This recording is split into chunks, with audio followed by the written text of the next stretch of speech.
잠시 뒤 조여셉 목사와 함께하는 구속사 이야기가 방송됩니다.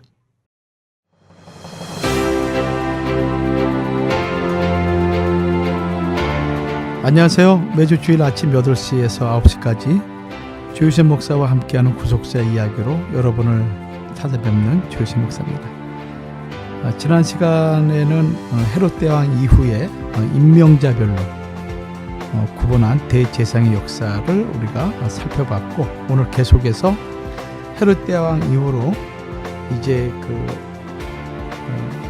헤롯 대왕과 말레이스라는 사마리아인 사이에서 태어난 헤롯 아킬라오에 대해서 우리가 살펴보도록 하겠습니다. 헤롯 아킬라오는 주전 4년부터 주후 6년 사이에 3대의 대제사장을 임명한 사람이죠. 금방도 말씀드렸지만은 헤롯 아킬라오는 헤롯 대왕과 말레이스 사이에서 태어난 아들로서 헤롯 대왕이 죽기 전에 그를 첫 번째 상속자로 지명을 했습니다. 주전 4년부터 주후 6년까지 약 10년간 유대와 사마리아, 에돔 등 헤롯이 통치했던 지역 절반을 통치했었습니다. 그리고 3명의 대제사장을 임명을 했죠. 그러나 즉위한 첫 해, 그때가 주전 4년입니다. 6월절에 반란의 기미를 보이는 유대 군중 약 3,000명을 무차별 살육한 일과 폭도들을 지지했다는 구실로 대제사장을 파면하고, 또 아내와 이혼하고 불의하게 재혼한 그런 일 등으로 유대인의 원성을 매우 높이 사게 됩니다. 결국 유대인들이 아킬라오를 로마 황제에게 고소하여 그는 당시 고을 지방의 한 도시인 비엔나로 추방을 당하게 됩니다. 이후로 로마에서 파견된 총독이 이제 유대 지방을 다스리게 됩니다. 성경에는 예수님의 부모 요셉과 마리아가 헤롯 대왕의 아들 헤롯 아킬라오가 그 뒤를 이어 유대의 임금이 되었다 함을 듣고 두려워하여 유대를 가지 않고 갈릴리 지방으로 떠나가 나사렛 동네에서 살았다고 마태복음 2장 22절과 23절은 기록하고 있습니다. 이 헤롯 아킬레오가 첫 번째로 임명한 대제사장이 엘르아살입니다. 아론으로부터 시작한 대제사장의 순서로는 56대가 되겠죠. 이 엘르아살 대제사장은 주전 4년에서 1년까지 재임을 했습니다. 보에두스 가문의 세 번째 대제사장이며 주전 4년 아킬라오가 임명한 첫 번째 대제사장입니다.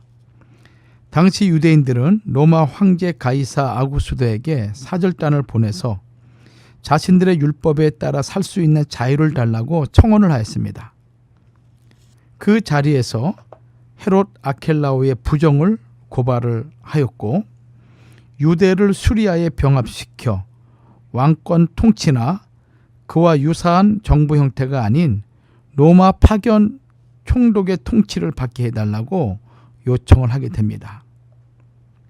아킬라오는 대제사장 요아살이 그들을 도와주었다고 비난하면서 그를 해임시킨 후에 그의 동생 엘르아살을 대신 임명했습니다. 아킬라오는 조상들의 율법을 어기고 그의 형인 알렉산더의 아내이자 갑바도기아 왕 아켈라오스의 딸인 글라피라와 결혼하여 3명의 자녀를 두었으며, 유대인들은 이 일로 그를 아주 증오하게 됩니다. 결국 엘르아살은 대제사장직에서 1년도 못 되어 해임되고 시에의 아들 예수가 대제사장이 되었습니다. 두 번째 헤롯 아킬라오가 임명한 두 번째 대제사장이 예수죠. 57대 대제사장입니다. 예수는 시에의 아들로 기록되어 있습니다. 헤롯 대왕 이후 등장한 대제사장 중에 예수란 이름을 가진 자가 4명이 있는데, 파피의 아들 예수, 또 시에의 아들 예수, 담누스의 아들 예수, 가말리엘의 아들 예수, 이렇게 예수라는 이름을 4명이나 갖고 있는 대제사장이 있었습니다. 58대 대제사장이 요아살이죠. 요아살은 보에두스 가문의 4번째 대제사장입니다. 주전 4년에 약 1년간 대제사장을 지낸 적이 있으며 주후 6년 아켈라오에 의해서 다시 재임명된 것으로 보입니다. 그러나 아켈라오가 추방된 후에 수리아 총독 구레노는 요아살이 권력을 남용하였다는 이유로 해임을 했습니다. 로마 황제 가이사 아구스토는 유대인들의 재산에 세금을 부과하려는 목적으로 호적하라라는 명을 자주 내렸는데 당시 수리아 총독 구레노가 이를 시행을 하였습니다. 당시 요아살이 해임되기 얼마 전이었는데 그는 세금 징수에 거세게 반발하는 유대인들을 설득하여 잠잠하게 하였습니다. 유대 역사학자 요세푸스는 호적이 다 이루어졌을 때가 가이사 아구스도가 악티움 해전, 이 악티움 해전은 주전 31년에 있었던 전쟁이죠. 이 악티움 해전에서 안토니우스를 이긴 지 37년째 되는 해, 그 주후 6년이라고 기록하고 있습니다. 그 다음에 임명자별로 구분한 대제사장 역사 가운데 이제 세 번째로 수리아 총독 구레노가 임명한 대제사장을 살펴보도록 하죠. 구레노의 본명은 푸블리우스 술피키우스 퀴리니우스라는 이름으로 주전 12년 로마의 집정관이 된 후에 갈라디아 근처에 사는 아시아의 소수민족 토벌에 성공함으로써 명성을 얻은 인물입니다. 주후 6년 헤롯 아켈라오가 추방된 후에 유대, 사마리아, 이두메 지방이 수리아 지역에 병합됩니다. 그리고 수리아 총독으로 파견되어 주후 9년까지 통치했던 인물이 이 수리아 총독 구레노라고 합니다. 그는 유대인들에게 세금을 부과하고 헤롯 아켈라오의 재산을 매각했으며 유대 대제사장으로 안나스를 임명했습니다. 이때 그와 함께 온 기마단의 한 사람이었던 코포니우스가 첫 번째 유대 총독으로 부임을 하게 됩니다. 이 수리아 총독 구레노가 첫 번째로 임명한 대제사장이 안나스라는 인물이에요. 대제사장 선료는 59번째죠. 59대. 안나스는 셋의 아들로 주후 6년 수리아의 총독 구레노에 의해 임명되었습니다. 참고로 누가복음 3장 2절이나 요한복음 18장 13절에서 24절, 사도행전 4장 6절 말씀입니다. 수리아의 총독이 임명한 첫 대제사장은 안나스이며 이 안나스는 신약 성경과 랍비 문서에도 여러 차례 언급된 인물이기도 합니다. 디베리오라고도 하죠. 이 티베리우스 황제 통치 15년째에는 안나스와 가야바가 대제사장으로 있었으며 가야바는 요한복음 18장 13절 말씀 보면은 안나스의 사위라고 말씀하고 있습니다. 본래 대제사장은 한 명이어야 하는데 신약 성경에서 안나스와 가야바를 둘 다 대제사장으로 언급하고 있는 것은 당시 유대 지역에서 이들이 가장 영향력 있는 인물이었음을 보여주고 있는 것입니다. 안나스의 임기는 주후 15년에 끝나지만 그 후로도 계속 그의 아들들을 대제사장으로 세워 크게 영향을 미치게 합니다. 주후 29년경 예수님이 잡히신 후 안나스에게 제일 먼저 신문을 받으셨는데 이때도 안나스는 대제사장으로 호칭되었습니다. 사도행전 4장 1절과 6절에도 여전히 대제사장의 문중에 안나스가 기록되어 있습니다. 안나스는 9년간 재임하였고 그의 아들 5명과 그 사위까지 모두 대제사장을 역임하였습니다. 안나스의 5 아들 엘르앗살, 요나단, 데오빌루스, 마띠아, 안나스 2세가 모두 대제사장을 지냈으며 그의 사위 가야바는 가장 오래 재임하였습니다. 유대 총독 그라투스는 주 15년 안나스를 해임하였지만 후임으로 안나스 집안 사람을 배제하지는 않았습니다. 이 헤롯 아켈라오 그리고 수리아 총독 구레노 이후에 유대 총독 그라투스가 임명한 대제사장이 있습니다. 주 15년에서 26년 사이에 4대의 대제사장을 임명하죠. 지금 우리는 헤롯 대왕 이후 임명자별로 구분한 대제사장의 역사를 살펴보고 있습니다. 헤롯 대왕이 7명의 대제사장을 임명을 하고 이어서 헤롯 아켈라오가 3명의 대제사장, 그 다음에 수리아 총독 구레노가 1명의 대제사장, 그리고 네 번째 유대 총독 그라투스가 이제 4명의 총독을 4명의 대제사장을 임명하죠. 헤롯 아켈라오가 가이사 아구수도에 의해 추방된 뒤에 그가 통치하던 유대와 사마리아는 로마의 직접적인 통치를 받게 됩니다. 로마 총독은 대개 법률과 치안 그리고 세금 징수 문제만 관장했으며 나머지는 유대 자치 행정기구인 산헤드린에서 맡겨서 진행하도록 했습니다. 총독은 세금 징수를 위해 많은 세리를 고용했으며 납세를 위한 대규모 인구조사를 실시하여 유대인들의 큰 반발을 사기도 했습니다. 또한 유대 통치를 효과적으로 하기 위해 유대 최고 지도자인 대제사장 임명권을 갖기도 했습니다. 발레리우스 그라투스는 주 15년 디베르 황제에 의해 루푸스의 후임으로 유대 총독직에 올랐으며 그가 재임한 11년 동안 4명의 대제사장을 임명하게 되는데 그 4명은 이스마엘, 엘르아살, 시몬, 요셉, 가야바 이렇게 4명의 대제사장입니다. 유대 총독 그라투스가 임명한 첫 번째 대제사장은 이스마엘이죠. 60대, 순서적으로는 60대입니다. 이스마엘은 파피 가문의 두 번째 대제사장으로서 유대 총독 그라투스가 최초로 임명한 대제사장입니다. 그러나 그는 임명받은 지 얼마 못 되어 해임되고 맙니다. 두 번째 유대 총독 그라투스가 임명한 대제사장이 엘르아살이죠. 순서적으로는 61대가 됩니다. 엘르아살은 안나스의 5 아들 중 처음으로 대제사장이 되었습니다. 주후 16년 유대 총독 그라투스가 임명하였으며 주후 17년까지 약 1년 정도 재임을 하였습니다. 세 번째 인물이 시몬이죠. 대제사장으로서는 62대가 됩니다. 카미스의 아들 시몬은 주 17년 유대 총독 그라투스가 임명하였고 주 18년까지 약 1년 정도 재임을 하였습니다.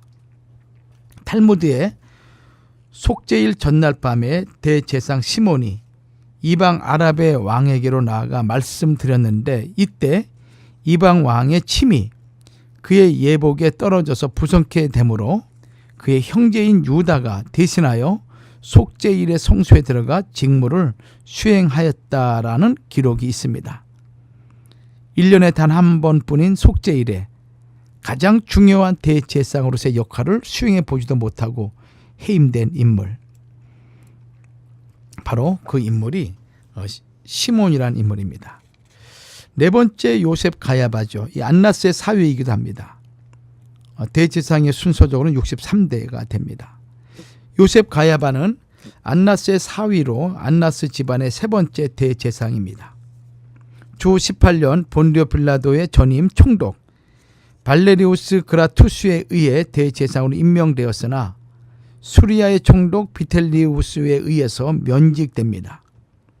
그라투스가 떠나고 본디오 빌라도가 새 총독으로 온 이후에도 여전히 파직되지 않고 주 18년에서 36년까지 약 18년간 대제사장으로 활동하였습니다. 그는 유대의 최고 종교 지도자였고 정치가와 예교가로서도 탁월한 능력을 발휘했던 인물, 바로 요셉 가야바입니다. 누가복음 3장 1절과 2절에는 빌라도가 총독이 되었을 때 가야바가 대제사장으로 있었다고 기록하고 있습니다. 요한복음 11장 47절과 53절을 보면 대제사장들과 바리새인들이 공회를 모으고 예수를 처리할 방도를 찾고 있을 때 가야바가 등장합니다. 성경에는 또 가야바에 관하여 그때의 대제사장들과 백성의 장로들이 가야바라 하는 대제사장의 아문에 모여 마태복음 26장 3절이죠. 기록하고 있습니다.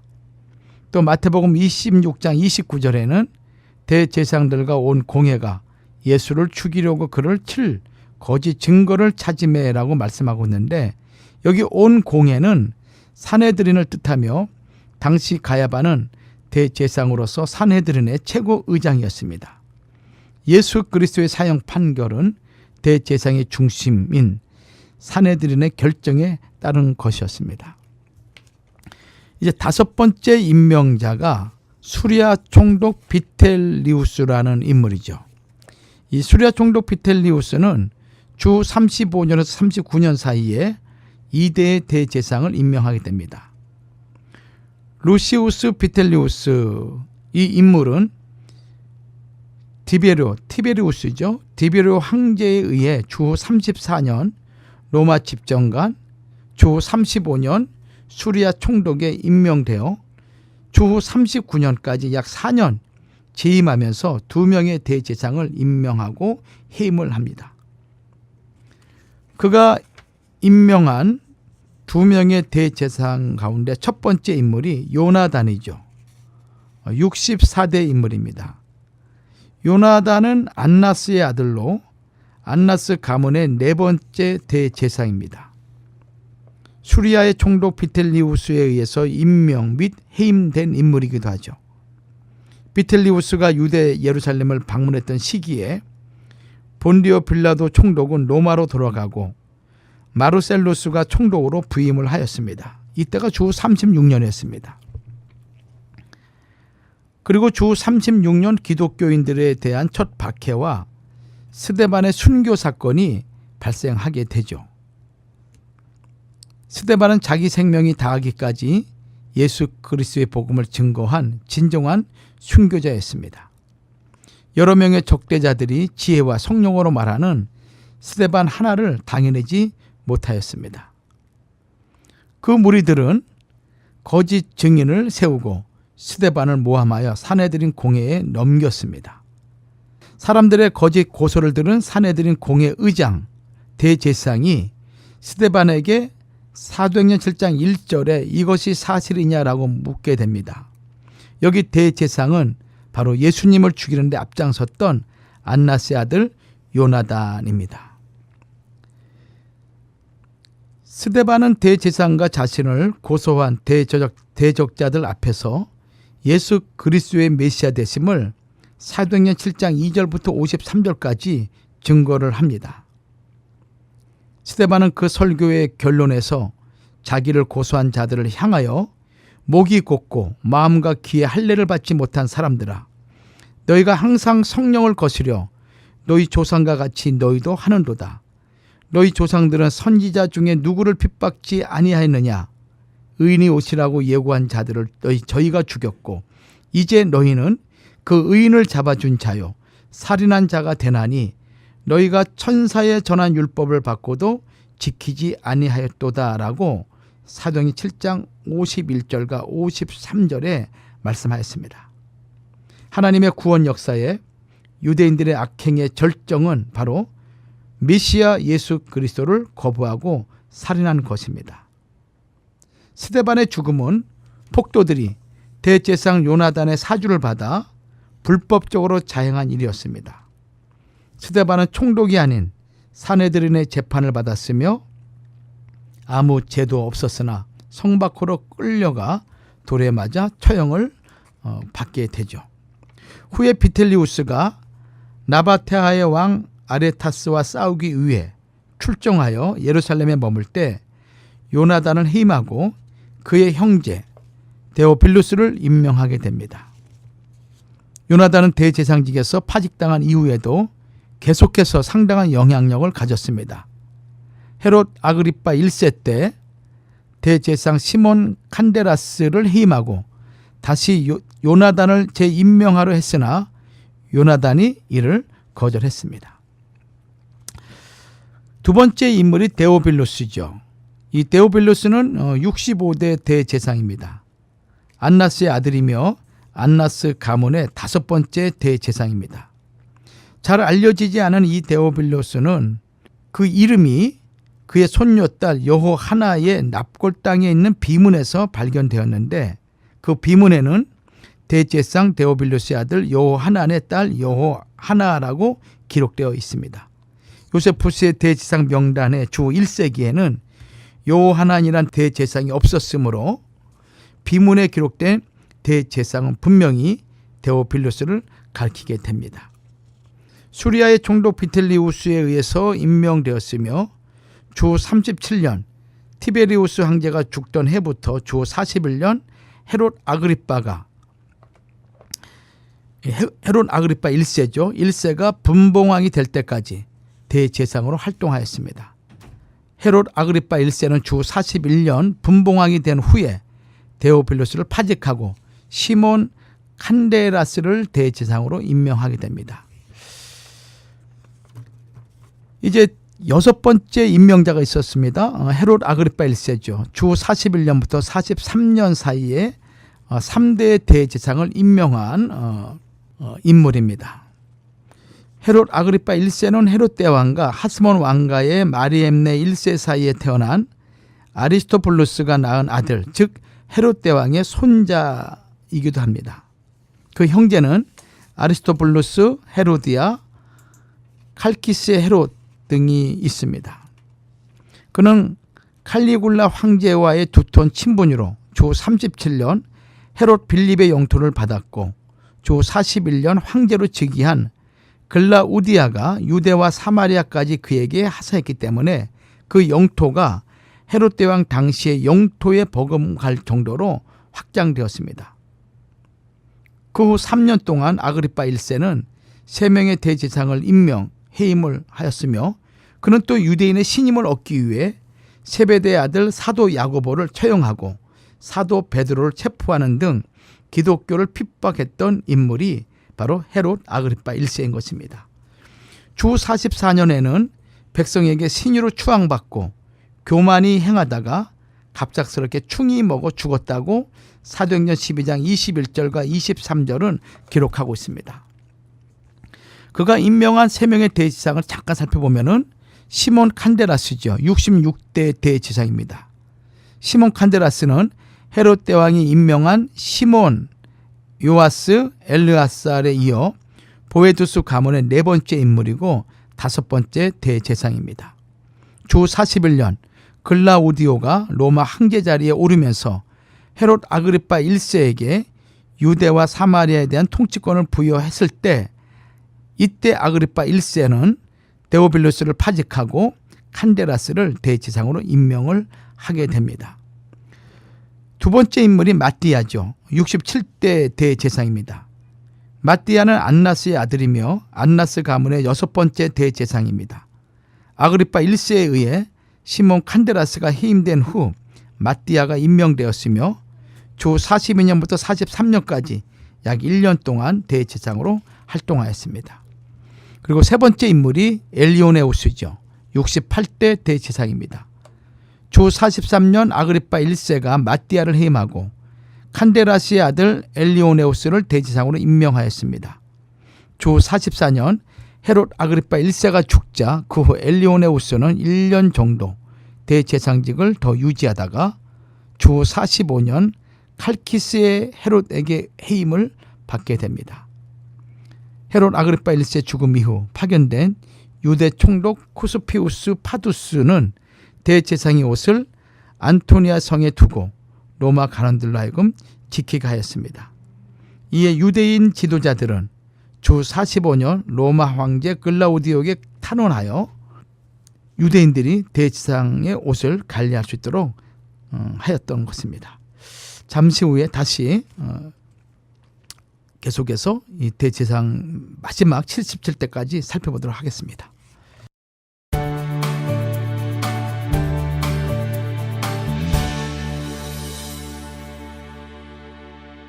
지금 여러분께서는 조요셉 목사와 함께하는 구속사 이야기를 듣고 계십니다.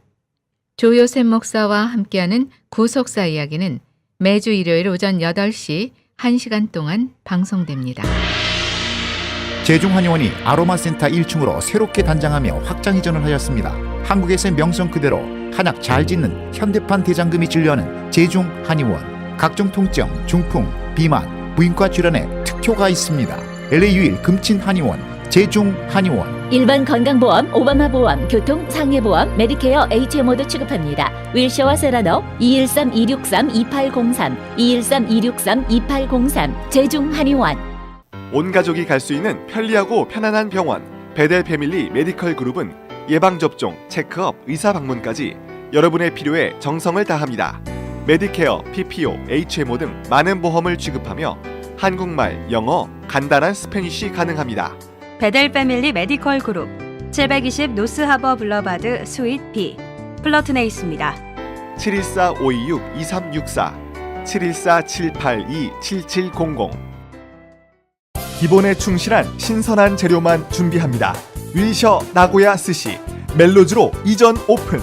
최상의 퀄리티와 환상적인 맛을 자랑하는 사시미와 스시, 푸짐하고 가격은 착한 런치 메뉴, 넓고 편리한 단독 파킹장, 데이트, 가족 모임, 단체 모임 모두 환영합니다. 깔끔한 분위기와 친절한 서비스로 모임이 더 즐거워지는 나고야 스시. 한인타운에서 10분 거리 멜로즈와 바인 323-848-4678.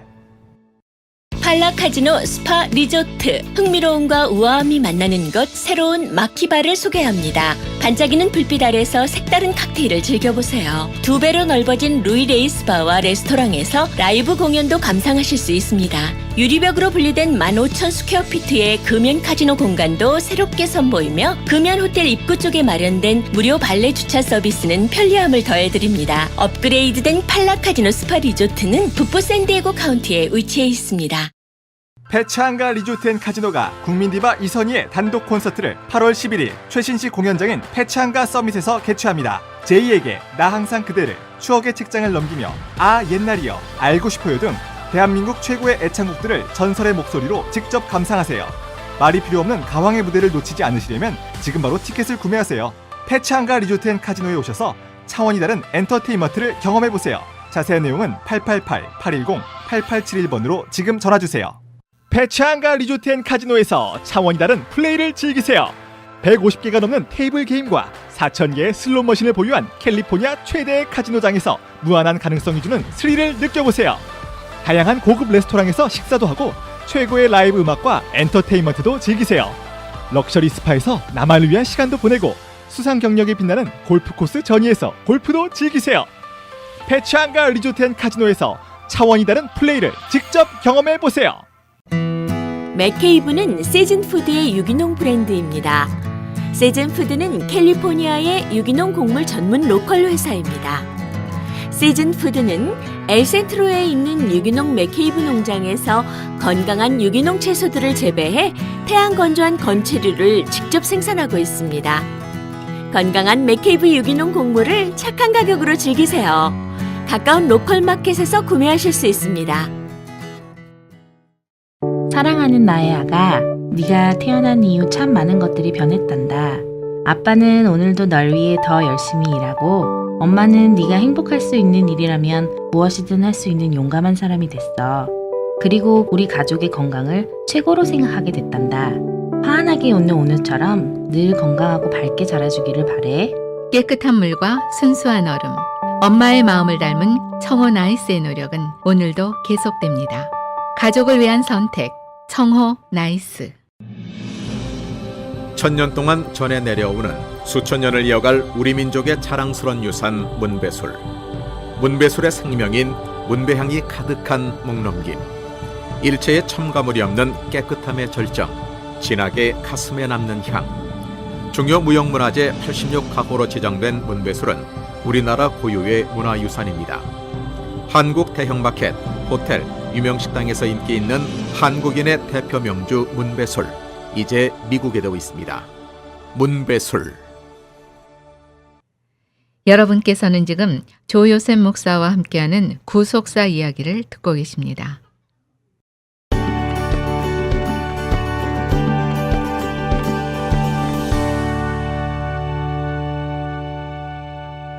지난 시간에 이어서 헤롯 대왕 이후 임명자별로 구분한 대제사장의 역사를 계속해서 살펴보도록 하겠습니다.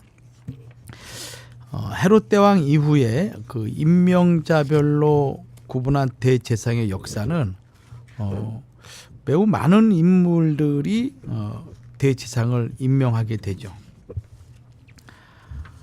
대제사장의 족보에 있어서 대단히 어지럽고 혼탁한 그런 시대에 임명된 인물입니다.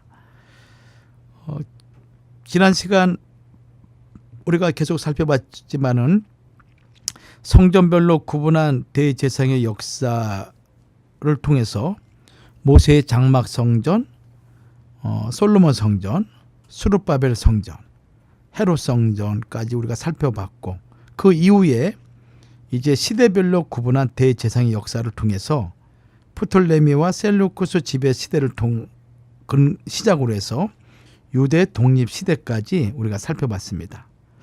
그리고 지난 시간에는 헤롯 대왕, 그러니까 지난주죠. 헤롯 대왕 이후 임명자별로 구분한 대제사장의 역사 가운데 첫 번째 임명자가 헤롯 대왕, 두 번째는 헤롯 아킬라오, 세 번째는 수리아 총독 구레뇨, 네 번째는 유대 총독 그라투스, 다섯 번째는 수리아 총독 비텔라우스, 여섯 번째는 헤롯 아그리파 1세. 그리고 이제 우리가 살펴볼 일곱 번째 임명자가 칼키스의 왕 헤롯이라는 인물, 그리고 여덟 번째 헤롯 아그리파 2세, 그리고 마지막 반란자들 열심당의 제비뽑기로 선출된 대제사장까지 우리가 살펴보면 77대 대제사장의 족보를 다 우리가 살펴볼 수가 있습니다.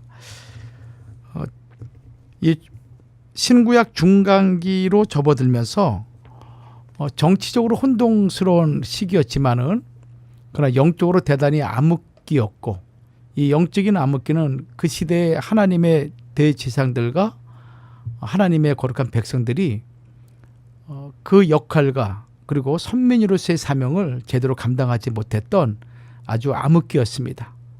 그래서 가장 순수하고 거룩해야 될 대제사장의 그 족보마저 결국 혼탁하게 되었고, 그리고 더 나아가서 이제는 순수한 레위 지파를 통한 대제사장이 아니라 임명자별로 또 정치적인 상황에 의해서 대제사장이 임명되는 그런 비극적인 시기를 우리가 살펴보고 있습니다. 자, 일곱 번째 칼키스의 왕 헤롯에 대해서 살펴보죠. 칼키스는 주후 44년에서 49년 사이에 2대의 대제사장을 임명한 인물이죠. 칼키스, 즉 현재 레바논을 칼키스라 그러는데, 이 칼키스의 왕 헤롯은 헤롯 대왕의 손자이자 헤롯 아그리파 1세의 동생으로 헤롯 아그리파 1세의 딸인 조카 버니게와 결혼하였습니다. 그는 레바논 산맥 서쪽 경사면의 작은 영토인 칼키스의 왕으로 불렸으며, 헤롯 아그리파 1세가 죽은 후에 글라우디오 황제에게 성전 통치권과 헌금 관리권과 대제사장 임명권을 요청하여 얻어냅니다. 그리고 주 44년부터 49년까지 2명의 대제사장을 임명하고 해임을 하게 됩니다. 그가 임명한 첫 번째 인물이 요세푸스죠. 69대 인물입니다. 카미의 아들 요세푸스는 칼키스의 헤롯에 의해 임명 및 해임되었습니다.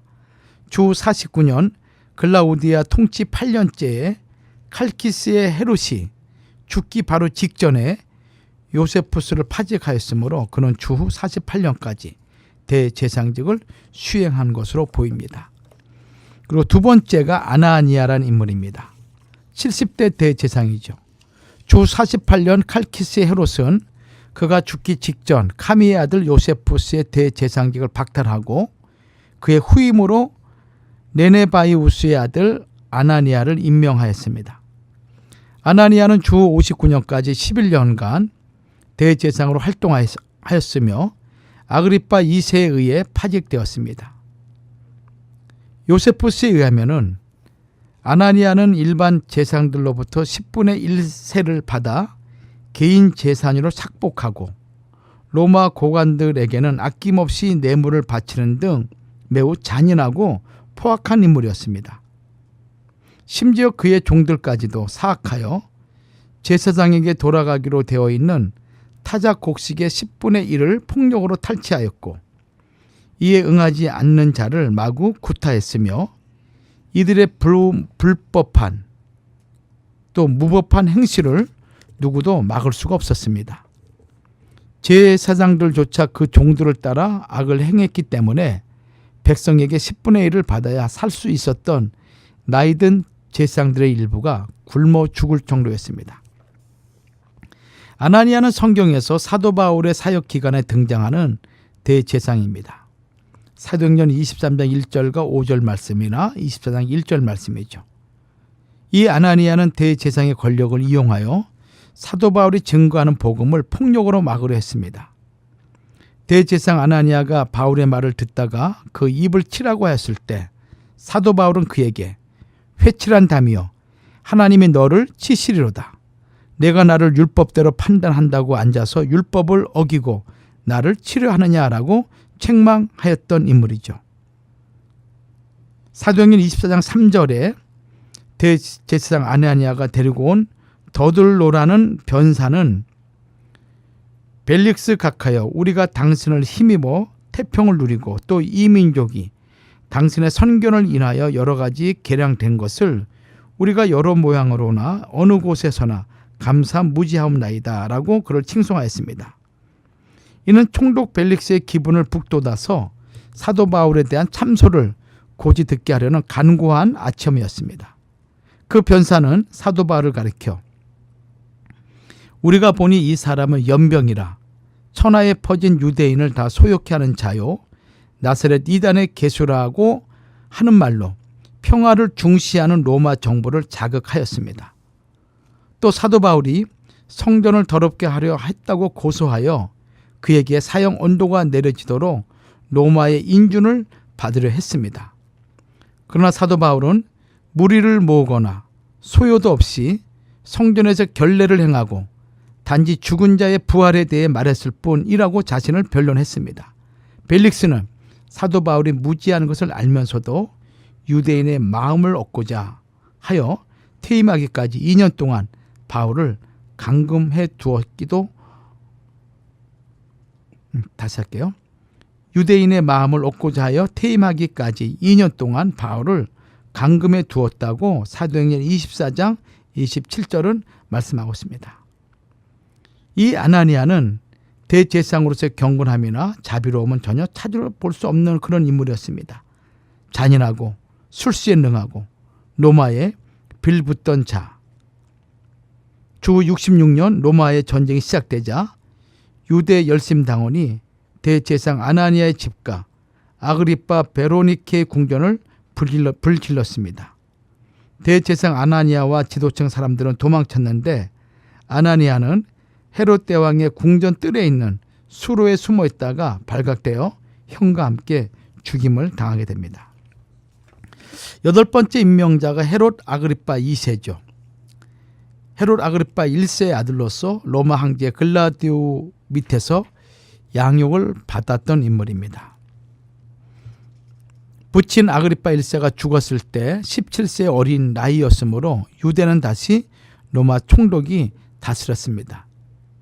이때부터 유대 분봉왕이 존재하진 상황에서 로마 총독이 유대 지역에 대한 정권을 행사하였으며 주 44년부터 주 66년 유대 반란이 있기 전까지 7명의 총독이 파송되었습니다.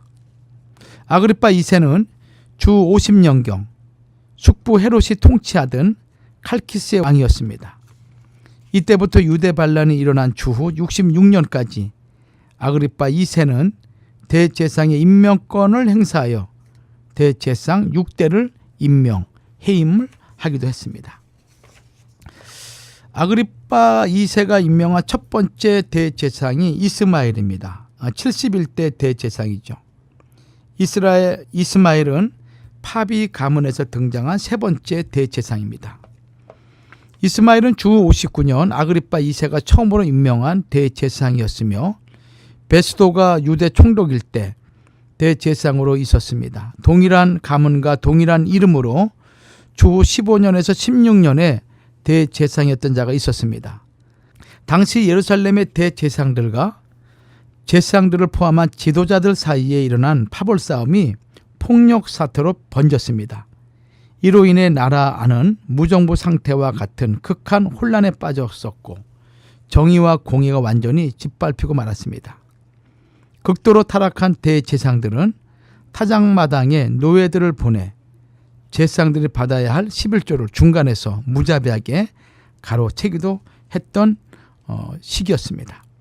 이스마엘은 주 60년 베스도가 총독으로 부임했을 때 사도 바울을 고소했던 대제사장이기도 합니다.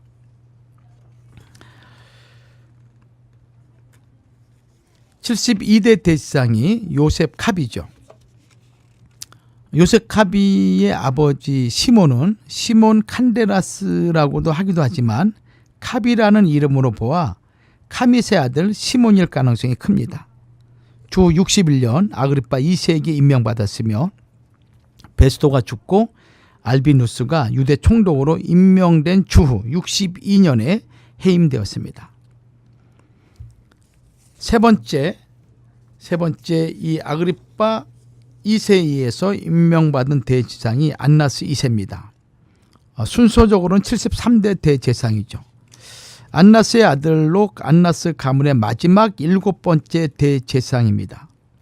주 62년 아그리파 2세에게 임명받았으며 3개월 만에 해임되었습니다. 가이사는 베스도 총독이 죽었다는 소식을 듣고 알비누스를 유대 총독으로 임명하였습니다. 안나스 2세는 기질이 거만하고 매우 부자비하였습니다. 그는 범죄자들을 매우 엄격하게 심판하는 사두개파의 일원이었죠. 그는 총독이 바뀌는 틈을 타서 사내들인 공회를 열고 예수 그리스도의 형제 야고보와 그 외에 몇 명을 재판해서 율법을 어긴 자로 정죄하여 돌로 쳐 죽였습니다. 예수께서는 십자가에 달리시기 전에 군대와 천부장과 유대인의 하속들에게 결박당한 채 가장 먼저 그에 붙인 안나스 앞에 끌려가 신문을 받고 그 하속에게 모독을 당하셨습니다. 그런데 예수님의 동생 야고보는 3개월의 짧은 기간 재임했던 이 안나스의 아들 안나스 2세에게 죽임을 당한 것입니다. 이때 유대인 중 몇 명이 유대 총독 알비누스와 아그리파 2세에게 각각 찾아가서 이 일을 호소했습니다. 결국 안나스 2세는 3개월간 악한 짓만 일삼다가 아그리파 2세로부터 해임되었고 주 66년 유대 반란을 일으킨 열심 당원들과 합세한 이두메인들에 의해서 살해를 당하게 됩니다. 네 번째 인물이 예수죠. 74대 인물입니다. 아그리파 2세는 담누스의 아들 예수를 대제사장으로 임명했습니다. 그는 알비누스가 유대 총독으로 있을 때의 대제사장이었습니다. 이 기간 동안에도 전에 대제사장이었던 아나니아, 이 아나니아는 네데바이우스의 아들이죠. 이 아나니아가 상당한 영향력을 행사하고 있었습니다. 얼마 후 아그리파 2세가 담누스의 아들 예수를 파직하고 가말리엘의 아들 예수를 임명했는데 대제사장직을 두고 전임과 후임 대제사장 사이에 큰 싸움이 일어났습니다. 아그리파 2세의 명령이 무시된 채 대제사장들끼리 싸움을 벌인 것은 아마도 아그리파 2세가 백성들의 재산을 탈취하여 유대 외곽 도시들을 꾸미는 일로 인해서 유대인들의 미움을 샀기 때문으로 보입니다. 75대 대제사장이 예수죠. 아그리파 2세가 임명한 5번째 대제사장입니다.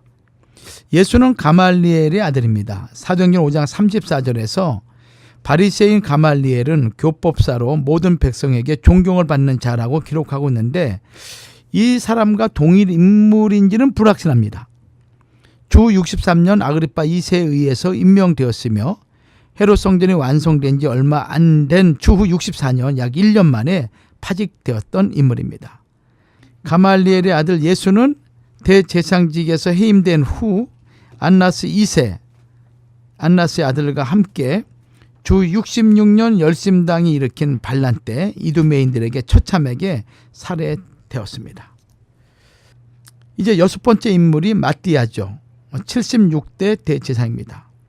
마띠아의 부친 데오빌루스는 주 37년에서 41년에 대제사장이었던 데오빌루스와 같은 인물일 수도 있습니다. 그렇다면 데오빌루스는 주 1세기 유대 지역에서 영향력 있는 안나스 가문이었을 것입니다. 데오빌루스는 하나님께 사랑받는 자, 하나님의 친구라는 뜻입니다. 로마에 의해 성전이 완전히 해파되기 전 정상적으로 임명된 마지막 대제사장이죠.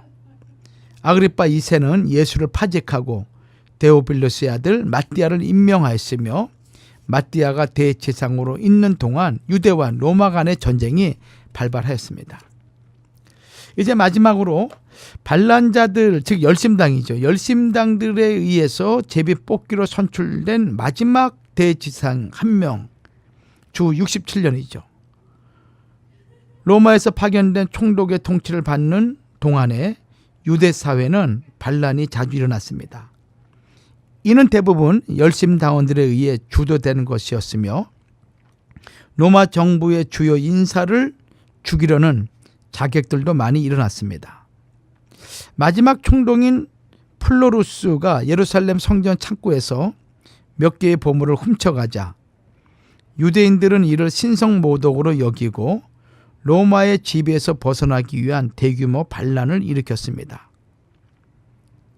로마의 장군 베스파시안 장군에 의해 유대 반란은 어느 정도 진압되었으나 주후 69년 베스파시안이 로마 황제가 되자 그 아들 디도가 예루살렘 정복에 나서게 되었습니다. 디도는 주 70년 6월절이 지켜지던 3월부터 예루살렘 성을 5개월간 포위한 끝에 함락시킵니다.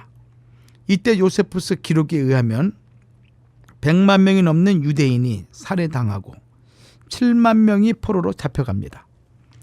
성전은 한 로마 병사의 방화로 완전히 전소되었으며 주 63년 헤롯 성전이 완공된 지 불과 7년 만에 완전히 불타버리게 됩니다. 대규모 유대 반란이 시작되어 열심당원들이 주도권을 잡고 있던 초기 혼란한 때 그들에 의해서 열심당원들이죠. 이 열심당원들에 의해서 제비로 뽑힌 자가 바로 마지막 대제사장 파니아스였습니다. 파니아스. 77대 대제사장이죠. 아론으로부터 시작해서 마지막 대제사장 77대 파니아스. 파니아스는 유대의 마지막 대제사장으로서 사무엘의 아들입니다. 그는 대제사장 가문이 아니며 열심당의 대표가 제비로 뽑은 인물입니다. 저들은 다윗이 24반열을 제비 뽑은 것을 교묘하게 이용해서 자기들이 대제사장을 임명할 권한을 갖고자 했던 것입니다. 이는 당시 유대인들의 극심한 타락상을 보여주고 있는 것이죠. 그들은 자신들의 행위에 대제사장도 공범이 되게 하려 하였고 율법의 전통을 깨고 마음대로 제사장을 선출했던 것입니다. 그들은 이니야킴이라는 제사장 가문에서 제비 뽑기를 하여 대제사장을 정하려고 하였으나 아프티아 출신 사무엘의 아들 파니아스가 뽑혔습니다. 이는 대제사장의 그 길고 긴 타락의 종국이 얼마나 우습게 끝나버렸는가라는 것을 적나라하게 보여주고 있는 것입니다. 백성들이 고집하여 제비 뽑기로 세운 대제사장 파니아스는 상식적으로 절대 대제사장이 될 수 없는 사람이었고 대제사장이 무엇인지도 전혀 알지 못하는 사람이었습니다. 백성들은 광대를 무대에 세울 때 분장을 시키듯이 파니아스에게 대제사장 옷을 입혀놓고 제사가 진행되는 상황을 일일이 설명해 주면서 제사를 마치 강대 놀이처럼 즐겼습니다. 제사장의 존엄성이 완전히 무너지고 제사가 구경거리와 농담거리가 돼버리고 마는 것이죠. 몇몇 제사장들은 파니아스가 제사를 집례하는 동안 멀리 서서 지켜보면서 흐르는 눈물을 그칠 수가 없었고 거룩한 제사 의식과 그 절차가 농락당하는 것을 보면서 애통해 했습니다. 유대 역사가 요세푸스는 아론의 혈통이 아니면 비록 왕이라 할지라도 대제사장을 할 수 없다라고 기록하면서 파니하스에 관한 내용을 거의 다루지 않았습니다. 파니하스가 대제사장으로 재임하는 동안 유대 전쟁이 있었고 그는 추후 70년 로마 황제 베스파시안 아들 디도 장군에 의해 예루살렘이 멸망할 때까지 대제사장으로 재임하였습니다. 당시 반란을 일으킨 사람들이 성전의 지성소를 그들의 본부로 사용할 정도로 하나님의 성전의 거룩성은 철저하게 무시되고 짓밟혀 버렸습니다. 이것이 바로 77대 대제사장, 가장 거룩하고 가장 경건한 하나님이 선택한 아론으로부터 시작한 대제사장의 역사가 타락과 그리고 불법 그리고 하나님의 말씀을 배도한 그 결과 가장 추악하고 더러운 그런 대제사장이 마지막으로 마무리하는 유대 대제사장의 역사를 우리가 살펴봤습니다. 결론을 맺죠. 제사장은 하나님 구속 역사의 등불이라고 할 수가 있습니다. 대제사장은 하나님 앞에서 이스라엘 백성을 대표하는 자로서 백성을 하나님의 말씀으로 올바르게 인도할 사명이 있습니다. 그런데 지금까지 77대 대제사장의 계보를 살펴볼 때 초반에는 하나님의 언약을 따라 아론 가문에서 승계되었으나 후대로 넘어가면서 그 언약은 지켜지지 않았습니다. 대부분의 제사장들이 하나님의 말씀을 듣지 않고 직분을 악용하고 극심하게 타락함으로써 제사장 언약을 파한 결과였습니다. 세월이 지나면서 아론 가문으로 대제사장을 계승한 자들 중에도 돈과 권력을 탐하고 백성들을 괴롭히는 극악한 대제사장이 많이 있었고 대제사장 아나넬부터는 아론의 가문과는 상관없이 정치 권력에 의해 임명됨으로써 모든 제사장들이 그 직임의 본질을 잃고 타락하는 모습을 볼 수 있습니다. 그들은 마침내 대제사장으로의 사명을 감당하지 못했을 뿐만 아니라 참 대제사장이시요 영원한 대제사장이신 예수 그리스도를 십자가의 죽음으로 내모는 폐역을 저질렀습니다.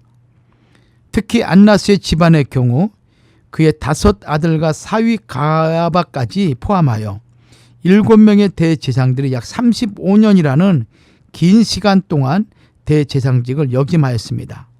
그 가운데 가야바와 안나스를 비롯한 악한 대제사장의 무리들이 똘똘 뭉쳐서 예수님을 잡아 죽이는데 앞장섰습니다.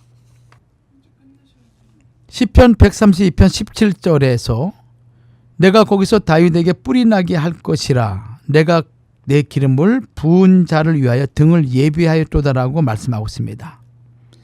여기 내 기름 부은 자는 다윗을 대신하여 왕위에 오를 자손을 뜻하며 궁극적으로 메시아를 뜻합니다. 즉 하나님의 거룩한 등불, 그 등불이 되시는 메시아를 보내기까지 다윗의 후손을 통해서 계속적으로 하나님께서는 왕을 이어가겠다는 약속인 것이죠. 이처럼 등불이 꺼지지 않도록 예비하는 사람이 바로 제사장들이었습니다. 그들은 성전의 등불을 감금하여 밤새도록 꺼지지 않도록 해야 했으며 그리고 그것을 영원한 규례로 하나님은 정했던 것입니다. 이런 의미에서 대제사장과 제사장은 나라의 등불이었습니다. 제사장이 성전의 등불을 꺼뜨릴 때 그것은 나라의 등불이 꺼지는 것과 마찬가지였습니다. 역사적으로 볼 때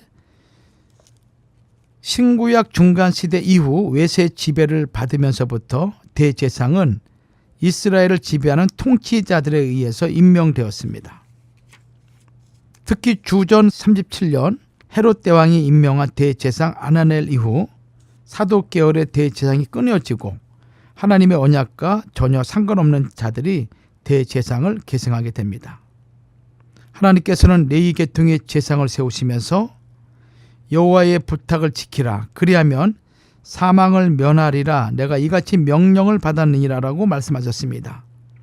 이 영원한 규례를 어기면 사망이 찾아오듯이 헤롯 대왕 의해 거짓된 대제사장들이 임명되기 시작하면서 이스라엘은 영적인 암흑 천지로 변하고 말았습니다. 애청자 여러분, 성도는 택하신 족속입니다. 또 왕같은 제사장이죠. 세상을 비추는 신령한 등불이 되어야 되는 것입니다.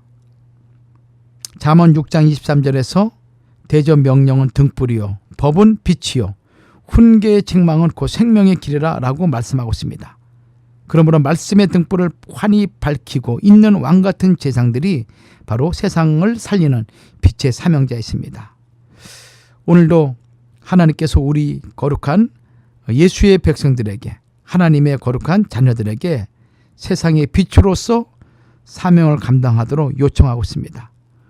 오늘 우리가 이 어두워가는 시대에 왕같은 제사장으로서의 사명을 감당함으로 말씀의 등불을 밝히는 진정한 이 시대의 빛들이 되기를 주의 이름으로 축원합니다. 감사합니다.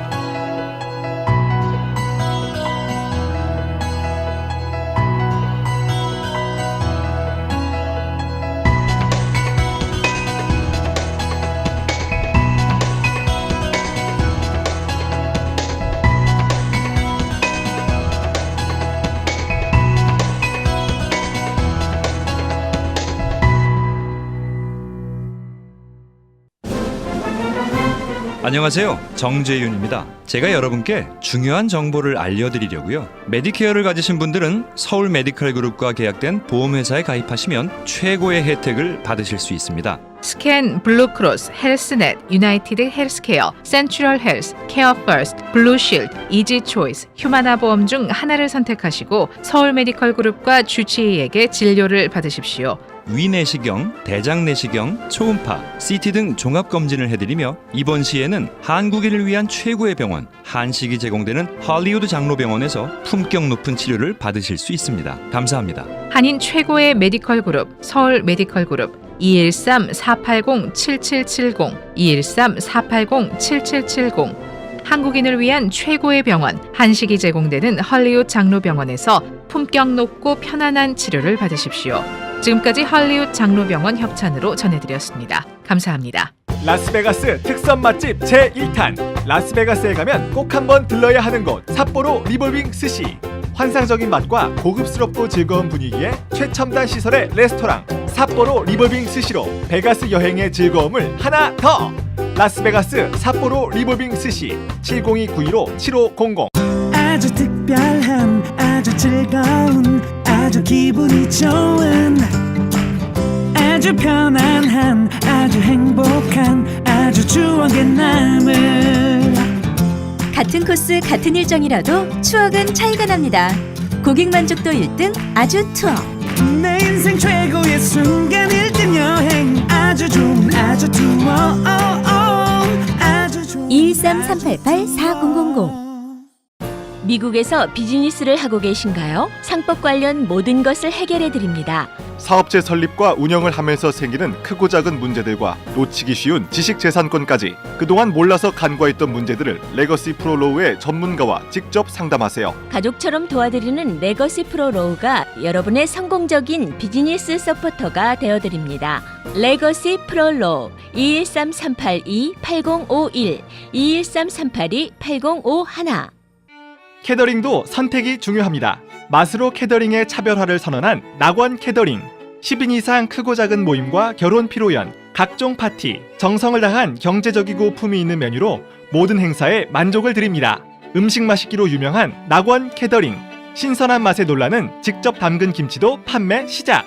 323-466-3737 323-466-3737. 로스앤젤레스 오렌지 카운티 30명 이상 주문 시 딜리버리 프리.